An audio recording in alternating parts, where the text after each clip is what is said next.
আপোনাৰ ঘৰলৈ টকা পইচা ঠিকেই আহে, কিন্তু টকা পইচা জমা নাথাকে নেকি? কেতিয়াবা মন কৰিব, কোনো কাৰণ নাথাকিলেও টকা পইচা খৰচ হৈ যায়। আশা কৰা মতে ধন টকা পইচা ঘৰলৈ নাহে। ঘৰত বহুত অশান্তি, মানসিক অস্থিৰতা, বিনা কাৰণতে চিন্তা। কিন্তু আপুনি জানেনে, এই সমস্যাৰ এটা সৰু, অতি সহজ অথচ শক্তিশালী সমাধান আপোনাৰ নিজৰ ৰান্ধনীঘৰতে লুকাই আছে। সেইটো হৈছে নিমখ থোৱা পাত্ৰটো। নিমখ, যিটো বস্তু প্ৰতিদিনে আমাৰ খাদ্যত ব্যৱহাৰ হয়, যাৰ অবিহনে কোনো খাদ্য সম্পূৰ্ণ নহয়। সেই নিমখেই বাস্তুশাস্ত্ৰ আৰু আধ্যাত্মিক বিশ্বাসত এক বিশেষ স্থান দখল কৰি আছে। প্ৰাচীন কালৰ পৰা কোৱা হয়, নিমখে কেৱল সোৱাদেই বৃদ্ধি নকৰে, ই নিগেটিভ এনাৰ্জি শোষণ কৰে, অশুভ শক্তিক দূৰ কৰে আৰু ঘৰত পজিটিভ এনাৰ্জিৰ প্ৰৱাহ সৃষ্টিত সহায় কৰে। ঘৰ মানে শক্তি, ঘৰ মানে কম্পন, ঘৰ মানে আশীৰ্বাদ। যিখন ঘৰত শক্তিৰ সামঞ্জস্য থাকে, সেইখন ঘৰত ধন সম্পদ, সুখ শান্তি আৰু উন্নতি স্বাভাৱিকভাৱে আহে। কিন্তু যেতিয়া শক্তিৰ সমতা ভাঙে, তেতিয়া ধন থাকিলেও স্থিৰ নাথাকে, আনন্দ থাকিলেও অস্থায়ী হয়। এইবাবেই আজিৰ এই বিশেষ ভিডিঅ'ত মই আপোনাক জনাম, নিমখ থোৱা পাত্ৰটোত এটা বিশেষ বস্তু ৰাখিলে কেনেকৈ মা লক্ষ্মীৰ কৃপা আপোনাৰ ঘৰত সদায় বজাই ৰাখিব পাৰি। প্ৰিয় দৰ্শক, যদি আপোনাৰ চাকৰি, ব্যৱসায়, পঢ়া শুনা, টকা পইচা নাইবা বিবাহক লৈ কিবা সমস্যা হৈ আছে, তেনেহ'লে ভিডিঅ'ৰ স্ক্ৰীণত দিয়া নম্বৰত আমাক যোগাযোগ কৰিব। আমি আপোনাৰ সমস্যাসমূহ সমাধান কৰিবলৈ চেষ্টা কৰিম। ভিডিঅ'টো শ্বেয়াৰ কৰি দিব আৰু কমেণ্টত লিখিব, জয় মা লক্ষ্মী। আৰু এতিয়া ভিডিঅ'ৰ পৰৱৰ্তী অংশলৈ যাওঁ। মা লক্ষ্মী ধন, ঐশ্বৰ্য, সৌভাগ্য আৰু সমৃদ্ধিৰ দেৱী। তেওঁৰ কৃপা যাৰ ওপৰত থাকে, সেই ব্যক্তিৰ জীৱনত অভাৱ স্থায়ী নহয়। কিন্তু মা লক্ষ্মীক সন্তুষ্ট কৰি ৰাখিবলৈ আমি সৰু সৰু কিছুমান নিয়ম মানিব লাগিব। সেই নিয়মবোৰ জটিল নহয়, সহজ কিন্তু সচেতন। নিমখৰ পাত্ৰটো যদি অপবিত্ৰ, খোলাকৈ ৰখা হয় বা অৱহেলিত হয়, তেন্তে ই অশুভ শক্তিক আকৃষ্ট কৰিব পাৰে। কিন্তু যদি সঠিকভাৱে ৰখা হয় আৰু শক্তিশালী কৰা হয়, তেন্তে ই ঘৰখনৰ ধন ভাণ্ডাৰ শক্তিশালী কৰি তোলে। আজিৰ এইটো ভিডিঅ'ত আমি আলোচনা কৰিম নিমখৰ গুৰুত্ব কি, কিয় এই পাত্ৰটো বিশেষ, আৰু কিয় ইয়াৰ সৈতে মা লক্ষ্মীৰ সম্পৰ্ক গভীৰ বুলি ধৰা হয়। বিশ্বাস শক্তি, শুদ্ধ মন শক্তি আৰু পজিটিভ চিন্তা শক্তি। যেতিয়া এই তিনিটা একেলগ হয়, তেতিয়া সৰু বস্তুৱেও ডাঙৰ ফল দিব পাৰে। সেয়েহে ভিডিঅ'টো শেষলৈ চাই থাকিব, কাৰণ আগলৈ জনোৱা হ'ব সেই এটা বিশেষ বস্তুটো কি আৰু কেনেকৈ ৰাখিলে নিশ্চিত ফল লাভ কৰিব পাৰি। আজিৰ এই উপায়টো বহুত মানুহে জানে, কিন্তু সঠিক নিয়ম নজনাৰ বাবে ফল নাপায়। আপুনি যদি সঠিকভাৱে কৰে, তেন্তে আপোনাৰ ঘৰতো ধন সম্পদৰ প্ৰৱাহ লাহে লাহে বৃদ্ধি পাব পাৰে। মনত ৰাখিব, ই কোনো অন্ধবিশ্বাসৰ কথা নহয়, ই শক্তি, শুদ্ধতা আৰু সজাগতাৰ কথা। যিখন ঘৰ পৰিষ্কাৰ, সুশৃংখল আৰু সন্মানিত, সেই ঘৰতে মা লক্ষ্মীয়ে বাস কৰে। নিমখৰ পাত্ৰটোত সঠিকভাৱে কোনটো বস্তু ৰাখিলে মা লক্ষ্মীৰ কৃপা বাঢ়ে? সেই বিশেষ বস্তুটো হৈছে এটা সম্পূৰ্ণ অক্ষত লং। কিন্তু এইমাত্ৰ এটা বস্তুৰ মাজতে আছে গভীৰ আধ্যাত্মিক তাৎপৰ্য। লং কিয় ইমান বিশেষ? প্ৰাচীন ত্ৰান্তিক আৰু বাস্তুশাস্ত্ৰ অনুসৰি লং অগ্নিতত্ত্বৰ প্ৰতীক। ই শক্তি, সজাগতা আৰু ইতিবাচক কম্পনৰ বাহক। লঙে ঘৰৰ স্থবিৰ হৈ থকা শক্তি ভাঙে, অশুভ শক্তিক ঘৰৰ পৰা দূৰ কৰে, ধনৰ পথত থকা অদৃশ্য বাধা আঁতৰাই দিয়ে।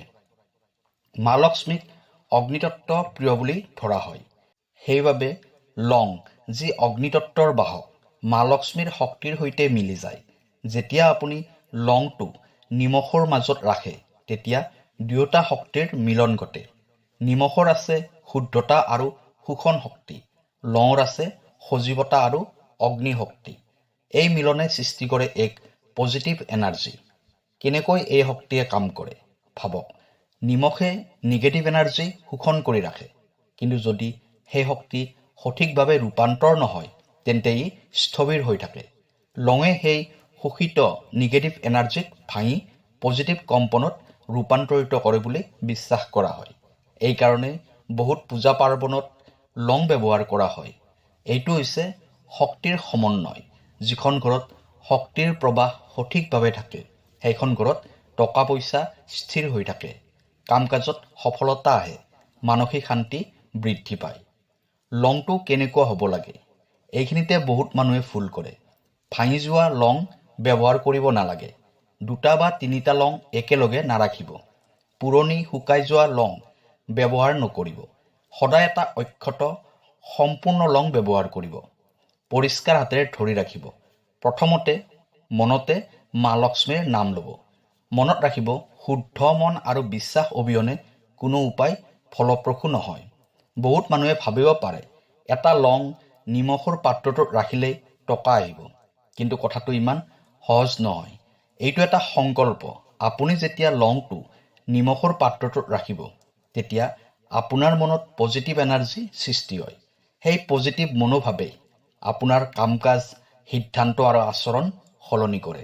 ফলস্বৰূপে সুযোগ বৃদ্ধি পায়, উপাৰ্জনৰ পথ মুকলি হয়। ধৰ্মীয় বিশ্বাস মতে যিখন ঘৰ সুশৃংখল, শুদ্ধ আৰু সন্মানজনক সেইখন ঘৰতে মা লক্ষ্মীয়ে বাস কৰে। নিমখৰ পাত্ৰটো ৰান্ধনী ঘৰৰ মূল শক্তিকেন্দ্ৰৰ প্ৰতীক। সেই শক্তিকেন্দ্ৰত যেতিয়া আপুনি শুভ বস্তু সংযোগ কৰে তেনেহ'লে ঘৰখনৰ সামগ্ৰিক শক্তি উন্নত হয়।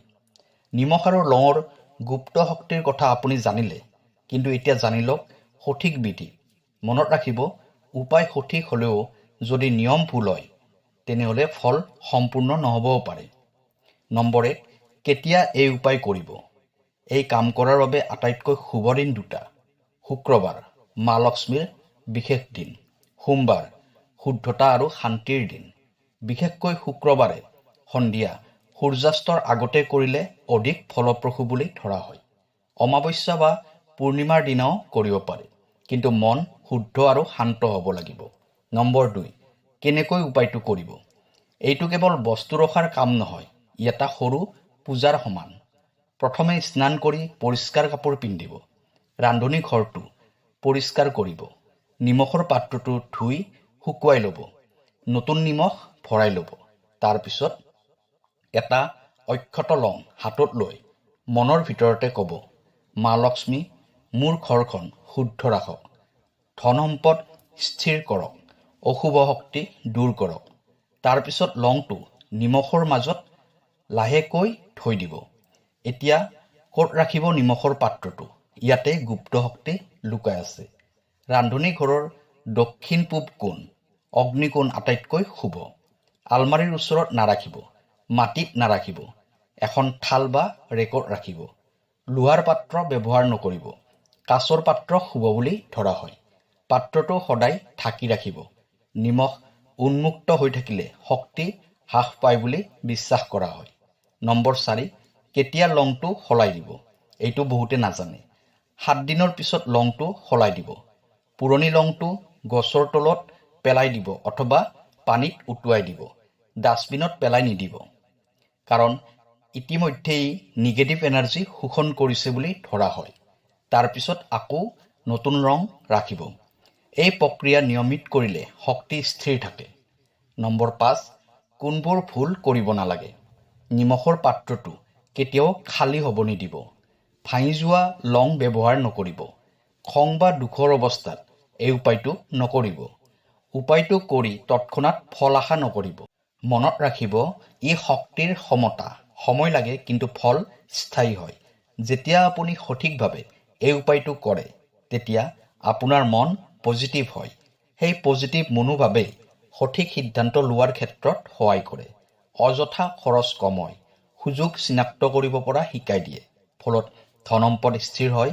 মা লক্ষ্মীৰ কৃপা মানে কেৱল টকা নহয়, শান্তি, সন্মান আৰু সৌভাগ্য।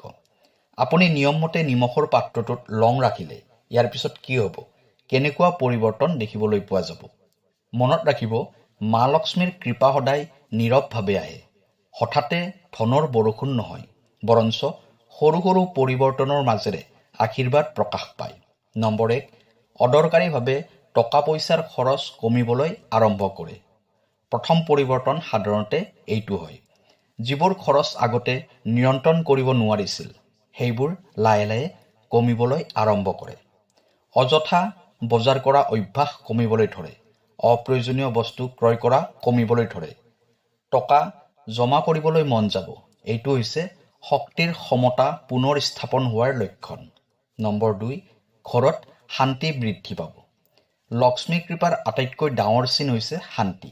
যদি ঘৰত বিনা কাৰণতে তৰ্ক, মনোমালিন্য বা অস্থিৰতা আছিল, তেনেহ'লে সেইবোৰ কমিবলৈ আৰম্ভ কৰিব পাৰে। ঘৰখনৰ পৰিৱেশ লাহে লাহে পাতল অনুভৱ হ'ব। মানসিক চাপ কমিব। হাঁহি আনন্দ বাঢ়িব। কাৰণ নিগেটিভ এনাৰ্জি কমিলে মানুহৰ ব্যৱহাৰো কোমল হয়।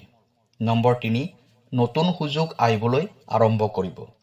হয়তো আপুনি লক্ষ্য কৰিব, নতুন কামৰ সুযোগ আহিব, ক'ৰবাত পাবলগীয়া টকা ঘূৰি আহিব, উপাৰ্জনৰ নতুন পথ মুকলি হ'ব, ব্যৱসায়ত লাহে লাহে উন্নতি হ'বলৈ ধৰিব।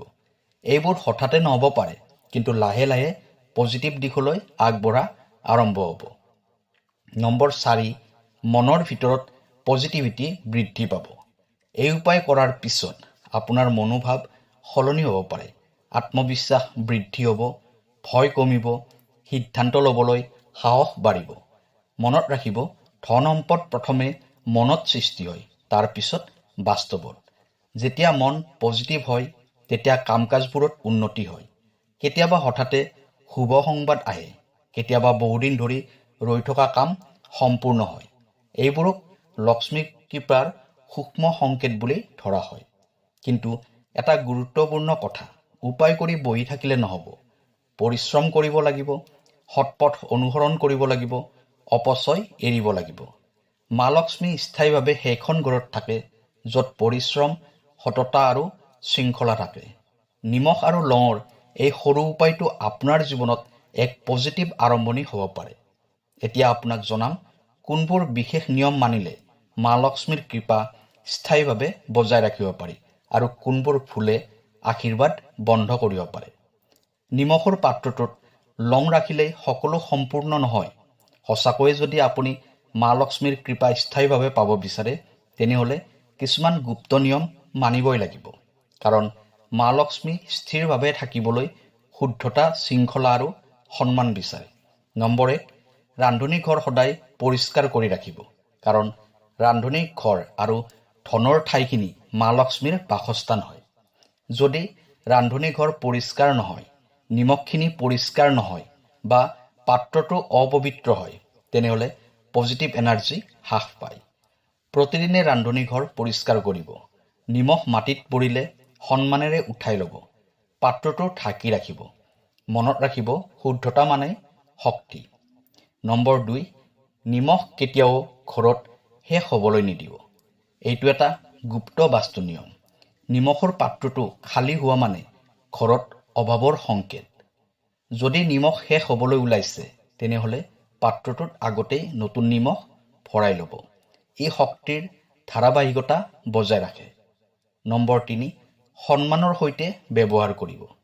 নিমখৰ ওপৰত যিকোনো বস্তু নেপেলাব। নিমখৰ ওপৰত খং দেখুৱাব নালাগে। যেতিয়া আপুনি নিমখ ব্যৱহাৰ কৰে, মনত এটা সৰু কৃতজ্ঞতাৰ ভাৱ ৰাখিব। ঘৰত সোৱাদ আৰু সমৃদ্ধি বজাই ৰখাৰ বাবে ধন্যবাদ। এই সৰু কৃতজ্ঞতাৰ শক্তিয়ে আপোনাৰ মনোভাৱ সলনি কৰিব। নম্বৰ 4, অপচয় কৰা বন্ধ কৰিব। মা লক্ষ্মীয়ে অপচয় পচন্দ নকৰে। অযথা টকা খৰচ নকৰিব। খাদ্য অপচয় নকৰিব। অহংকাৰ নকৰিব। যিখন ঘৰত সঞ্চয়ৰ অভ্যাস থাকে, সেইখন ঘৰত ধন স্থিৰ থাকে। এই উপায়টো কৰি আন মানুহক অৱজ্ঞা নকৰিব। মই উপায় কৰিছোঁ, এতিয়া ধনী হ'ম বুলি অহংকাৰ নকৰিব। ফল পোৱাৰ আগতে সন্দেহ কৰি এৰি নিদিব। বিশ্বাস ভাঙিলে শক্তিও ভাঙে। উপায়টো অন্ততঃ 21 দিন নিয়মিত পালন কৰিব। তাৰ পিছত লাহে লাহে পৰিৱৰ্তন লক্ষ্য কৰিব। মা লক্ষ্মীৰ কৃপা মানে কেৱল ধন টকা পইচা নহয়। সুস্থতা, সন্মান, সুসম্পৰ্ক, মানসিক শান্তি। যদি এইবোৰ আপোনাৰ জীৱনত বৃদ্ধি পায়, তেন্তে বুজিব শক্তি সঠিক দিশত গৈ আছে। এতিয়ালৈ আপুনি জানিব পাৰিলে নিমখৰ গুৰুত্ব, লঙৰ শক্তি, সঠিক নিয়ম আৰু মা লক্ষ্মীৰ কৃপাৰ চিন। কিন্তু এতিয়া আটাইতকৈ ডাঙৰ সত্যটো কওঁ, মা লক্ষ্মী কেৱল পাত্ৰত নহয়, মনত বাস কৰে। নিমখৰ পাত্ৰটোত লং ৰখাটো এটা সংকেত, এটা আৰম্ভণি, এটা সচেতনতা। কিন্তু প্ৰকৃত পৰিৱৰ্তন আৰম্ভ হয় যেতিয়া আপুনি নিজকে সলনি কৰে। নিমখে শুদ্ধ কৰে, লঙে শক্তি জাগ্ৰত কৰে, কিন্তু শুদ্ধ মন, সৎ উপাৰ্জন, নিয়মিত পৰিশ্ৰম, কৃতজ্ঞতাৰ ভাৱ এইবোৰেই মা লক্ষ্মীৰ কৃপাৰ প্ৰকৃত ভিত্তি। যিখন ঘৰত ডাঙৰ সৰুৱে সন্মান পায়, খাদ্য অপচয় নহয়, সৎ পথ অনুসৰণ কৰা হয়, দুখীয়াক সহায় কৰা হয়, সেইখন ঘৰ কেতিয়াও দীৰ্ঘদিন অভাৱত নাথাকে। এটা গভীৰ উপলব্ধি, বহুত মানুহে ভাবে উপায় কৰিলে ভাগ্য সলনি হ'ব, কিন্তু ভাগ্য সলনি হয় যেতিয়া চিন্তা সলনি হয়। যেতিয়া আপুনি নিমখৰ পাত্ৰটো সন্মানেৰে ৰাখে, তেতিয়া আপুনি নিজেও শৃংখলাবদ্ধ হয়। যেতিয়া লংটো নিয়মমতে সলনি কৰে, তেতিয়া আপোনাৰ জীৱনত নিয়ম আহে। এই নিয়ম আৰু সচেতনতা, ইয়েই সফলতাৰ মূল চাবিকাঠি। মা লক্ষ্মীৰ কৃপাৰ তিনিটা স্তম্ভ। নম্বৰ 1 শুদ্ধতা, নম্বৰ 2 সঞ্চয়, নম্বৰ 3 সৎ উপাৰ্জন। এই তিনিটা থাকিলে লক্ষ্মী কৃপা স্থায়ী হয়। নিমখ আৰু লং হৈছে এই শক্তিৰ স্মৰণীয় প্ৰতীক। এতিয়া আপুনি কমেণ্টত লিখিব, মা লক্ষ্মী আমাৰ ঘৰখনত শুদ্ধতা ৰাখক, অভাৱ দূৰ কৰক, সৎ পথত আগুৱাই যাবলৈ শক্তি দিয়ক, আৰু আমাৰ মন সদায় পজিটিভ কৰি ৰাখক। মনত ৰাখিব, সমৃদ্ধি কেৱল ধন টকা পইচা নহয়। সমৃদ্ধি মানে সন্তুষ্টি, শান্তি, সুস্থতা, সন্মান। যদি এইবোৰ আপোনাৰ জীৱনত আছে, তেনেহ'লে আপুনি ইতিমধ্যে বহুত ধনী। বিশ্বাস, শুদ্ধতা আৰু পৰিশ্ৰম, এই তিনিটাই সমৃদ্ধিৰ প্ৰকৃত মন্ত্ৰ। প্ৰিয় দৰ্শক, ভিডিঅ'টো কেনেকুৱা লাগিলে জনাব। কাইলৈ আকৌ লগ পাম অন্য এটা ভিডিঅ'ত। ধন্যবাদ।